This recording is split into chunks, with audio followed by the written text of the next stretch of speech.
Hello, कैसे हो बच्चों? आप कैसे हैं? हम व्याकरण पढ़ रहे हैं, हिंदी व्याकरण। उमंग हमारी बुक का नाम है, उमंग। तो आज हम पाठ पढ़ेंगे बच्चों। कौन सा? लिंग। लिंग मैं आपको बताती हूँ कि लिंग क्या होता है। शब्द के जिस रूप से स्त्री या पुरुष जाति का बोध हो उसे लिंग कहते हैं। शब्द के जिस रूप से स्त्री और पुरुष जाति का बोध होता है उसे लिंग कहते हैं। जैसे लड़की पार्क में घास पर बैठी है, लड़का घास पर बैठा है। तो ये क्या हुआ? लड़की बैठी है और लड़का बैठा है। ये क्या हुआ? लड़की बेटा क्या है? स्त्री जाति की है तो वो स्त्रीलिंग है, और लड़का पुरुष जाति का है तो वो पुल्लिंग है। ऐसे ही माली पौधों को पानी दे रहा है, मालिन फूलों की माला बना रही है। माली क्या है? पुरुष जाति का है तो वो पुल्लिंग हुआ, और मालिन स्त्री जाति की है तो वो स्त्रीलिंग हुई। यहाँ लड़की और मालिन शब्द स्त्री जाति का बोध करा रहे हैं, लड़का और माली शब्द पुरुष जाति का बोध करा रहे हैं। शब्द के जिस रूप से स्त्री या पुरुष जाति का बोध होता है उसे लिंग कहते हैं। भी बताया था ना मैंने आपको। हाँ, लिंग किसे कहते हैं? लिंग स्त्री या पुरुष जाति का बोध कराने वाले शब्दों को लिंग कहते हैं। अब देखो बच्चों, लिंग के भेद। लिंग के दो भेद होते हैं, एक स्त्रीलिंग और दूसरा पुल्लिंग। कौन से? स्त्रीलिंग और पुल्लिंग। देखो बच्चों, स्त्रीलिंग किसे कहते हैं?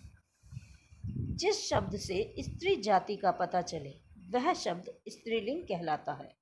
जैसे बालिका, अध्यापिका, गुड़िया, रानी आदि। ठीक है बच्चों, समझ आ रहा है ना? तो अब हम क्या करेंगे? अब हम पढ़ेंगे पुल्लिंग। पुल्लिंग किसे कहते हैं? जिस शब्द से पुरुष जाति का पता चले वह शब्द पुल्लिंग कहलाता है। जिस शब्द से पुरुष जाति का पता चले वह शब्द पुल्लिंग कहलाता है। जैसे बालक, अध्यापक, गुड्डा, राजा, हाथी, घोड़ा, ये सब क्या आते हैं? ये सब आते हैं पुल्लिंग में। ठीक है बच्चों, कुछ शब्दों के स्त्रीलिंग और पुल्लिंग रूप ध्यान से पढ़िए और समझिए। देखो, इन शब्दों को आपको पढ़ना है और समझना है। जैसे माता, वर, ये क्या है बच्चों? ये मैं आपको बता रही हूँ कि ये किस में आते हैं? पुल्लिंग में।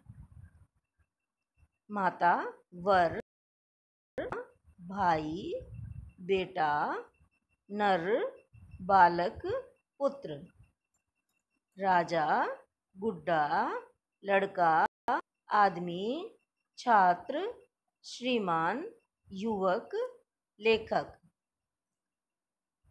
ऐसे ही बच्चों यहाँ है ग्वाला, धोबी, बैल, घोड़ा, चूहा, हाथी, बाघ, मुर्गा। है ना? देख रहे हैं ना आप? और समझ भी आ रहा होगा कि पुरुष जाति में कौन कौन आते हैं। अब स्त्री जाति के बोलते हैं। पिता, वधू, मामी, बहन, बेटी, नारी, बालिका, पुत्री, रानी, गुड़िया, लड़की, औरत, छात्रा, श्रीमती, युवती, लेखिका, ग्वालिन, धोबिन, गाय, घोड़ी, चूहिया, हथनी, बाघिन, मुर्गी। अब देखो बच्चों, मैंने आपको अभी ये बताया कि पुरुष जाति के कौन कौन होते हैं और स्त्री जाति के कौन होते हैं। अब इनके लिंग बदलने के लिए यदि आपसे कहा जाए तो आप किस प्रकार से बदलेंगे? अभी मैं बताती हूँ। देखो, जैसे माता, पिता, वर, वधू, मामा, मामी, भाई, बहन, बेटा, बेटी, नर, नारी, बालक, बालिका, पुत्र, पुत्री, राजा, रानी, गुड्डा, गुड़िया, लड़का, लड़की, आदमी, औरत, छात्र, छात्रा, श्रीमान, श्रीमती, युवक, युवती, लेखक, लेखिका। ग्वाला, ग्वालिन, धोबी, धोबिन, बैल, गाय, घोड़ा, घोड़ी, चूहा, चूहिया, हाथी, हथनी, बाघ, बाघिन, मुर्गा, मुर्गी। अब देखो बच्चों, आपको पता चला ना कि लिंग क्या होते हैं। लिंग वो होते हैं जो हमें स्त्री और पुरुष जाति का बोध कराते हैं। यानी जिन शब्दों से हमें ये पता चलता है कि ये स्त्री जाति के हैं या पुरुष जाति के हैं, तो उनसे हमें पता चलता है कि लिंग क्या होता है, वही लिंग होते हैं। और स्त्रीलिंग, जो शब्द स्त्री जाति का बोध कराते हैं उन्हें स्त्रीलिंग कहते हैं। ऐसे ही जो पुल्लिंग हैं वो हमें पुरुष जाति का बोध कराते हैं, तो हम उन्हें पुल्लिंग कहते हैं।